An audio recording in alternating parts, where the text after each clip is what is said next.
Salam, selamat pagi, sehat, dan senantiasa berada dalam jamahan Tuhan.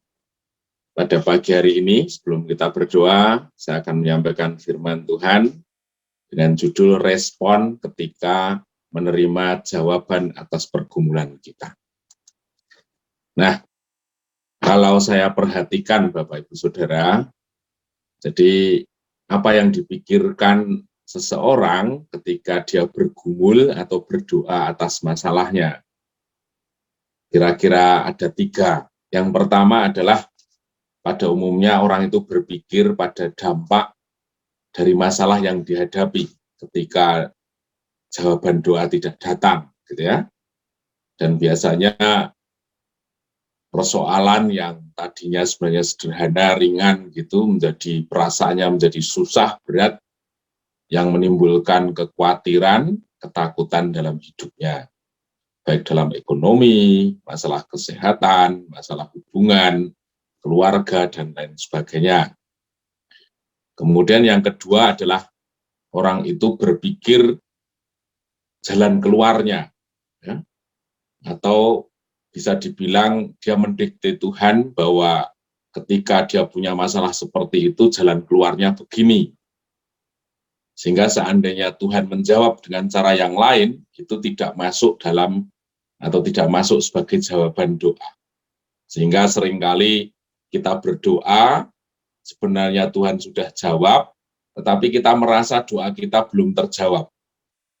Karena kita berpikir skenario-nya harus begitu. Sering kan? Ya.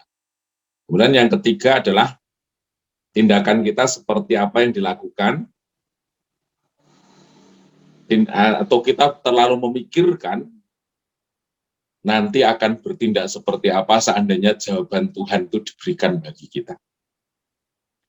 Nah tentu cara berpikir seperti itu tidak Tuhan mau di dalam hidup kita. Kita harus seperti apa, begitu.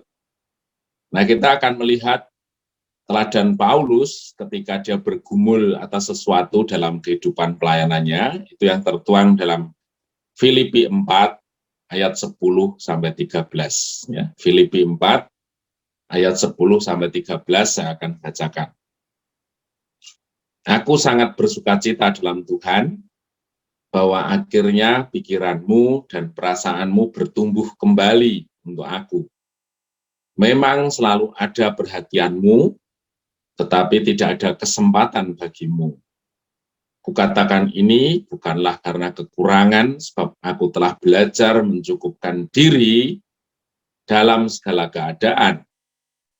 Aku tahu apa itu kekurangan, dan aku tahu apa itu kelimpahan.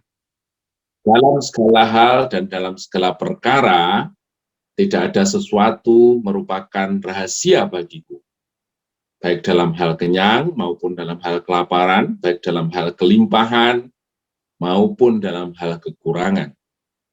Segala perkara dapat kutanggung di dalam Dia yang memberi kekuatan kepadaku. Ya. Jadi kalau kita perhatikan Filipi 4 ayat 10 sampai 13 ini, gaya hidup Paulus itu seperti ini. Ayat yang ke-10 itu menceritakan bagaimana pikiran perhatiannya senantiasa ditumpahkan untuk orang-orang yang dia layani. Jadi fokus hidupnya bukan untuk dirinya sendiri lagi. Dia hanya berpikir bagaimana hidupnya bermanfaat, berdampak untuk orang lain. Kemudian ayat 10 juga dikatakan, memang selalu ada perhatianmu, tetapi tidak ada kesempatan bagimu. Jadi dia selalu berpikir positif terhadap orang-orang yang dilayani. Seringkali barangkali saya pernah melakukannya, gitu ya. Ketika kita punya masalah yang sangat berat, kita menilai ada saudara seiman atau saudara kita yang kita rasa berkecukupan, tetapi dalam pikiran kita, kok dia diem baik sih, kok dia nggak peka sih terhadap masalah saya. Sebenarnya kan ringan saja kalau dia menolong saya. Tapi Paulus di sini katakan, tidak ada kesempatan bagimu. Sebenarnya perhatianmu ada, tetapi memang mungkin kamu dalam kondisi yang pas. kamu juga sedang dalam kekurangan. Pikirannya positif. Dia tidak menuntut saudaranya, rekan-rekan kerjanya, teman-temannya untuk menolong dia. Ayat yang ke-10-11, ini menceritakan gaya hidup Paulus bahwa setting hidupnya tidak digantungkan pada kenyamanan, kemapanan, maupun prestis. Hidupnya tidak ditujukan untuk memuaskan keinginan, bahkan ambisi untuk harga dirinya. Jadi, susahnya seseorang bergumul pada persoalan, itu terutama karena dia sudah mempunyai gaya hidup yang mapan, sudah merasa semua keinginannya bisa diwujudkan dengan segera, tapi pada saat dia berkekurangan atau dalam masalah, dia harus menunda semuanya. Yang tadinya gampang menjadi susah, itu yang justru menekan dia, karena gaya hidupnya sudah dibiasakan pada kondisi yang nyaman, yang mapan, dan lain sebagainya. Jadi, saudaraku, kita harus belajar, sekalipun barangkali tiap hari kita bisa makan sate, makan yang enak-enak, tapi sesungguhnya makanan dengan sayur saja seharusnya kita tetap bisa menikmati. Itu adalah satu gaya hidup yang harus kita jaga agar kita tidak tergantung pada situasi. Bahkan Paulus di sini katakan, bagiku adanya makanan dan pakaian saja cukuplah.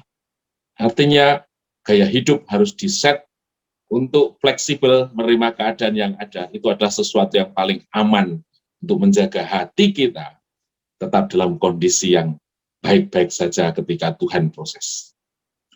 Ayat yang ke-13 dikatakan, segala perkara dapat kutanggung di dalam Dia yang memberi kekuatan padaku.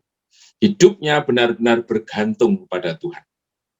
Kata segala perkara menunjukkan semua pergumulan, masalah kehidupannya, dia hanya mau jalan keluarnya diperoleh dari Tuhan.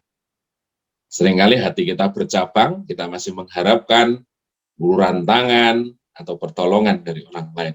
Tapi firman mengajarkan kita harus belajar bergantung penuh pada Tuhan. Nah, dari gaya hidup Paulus ini kita melihat bahwa sesungguhnya seandainya Paulus tidak dijawab doanya pun, atau pergumulannya tidak diselesaikan menurut versi kita, dia seolah nggak ada masalah. Karena gaya hidupnya memang sudah dipersiapkan seperti itu. Gitu ya.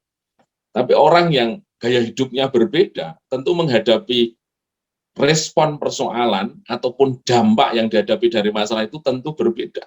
Ketika kita men-set hidup kita pada sesuatu yang nyaman, yang enak, yang prestis, yang harga dirinya terus kita pelihara, adanya persoalan yang seharusnya levelnya kecil saja, itu dampaknya bisa besar sekali bagi hidup kita. Nah, kemudian yang kedua, kita akan melihat respon Paulus ketika memperoleh jawaban doa atas pergumulannya. Ayat 10, di situ katakan, aku sangat bersuka cita dalam Tuhan, bahwa akhirnya pikiranmu dan perasaanmu bertumbuh kembali untuk aku. Jadi kita melihat sukacita Paulus itu bukan karena jemaatnya ngirimi beras, supermi, atau apa begitu ya, hal-hal materi. Tapi sukacita Paulus, dia bisa melihat dari dimensinya Tuhan. Sukacita Paulus sama sekali bukan karena jalan keluar yang dia peroleh, berkat yang dia terima, tetapi dampak yang terjadi pada orang-orang yang digunakan oleh Tuhan untuk menjawab pergumulan.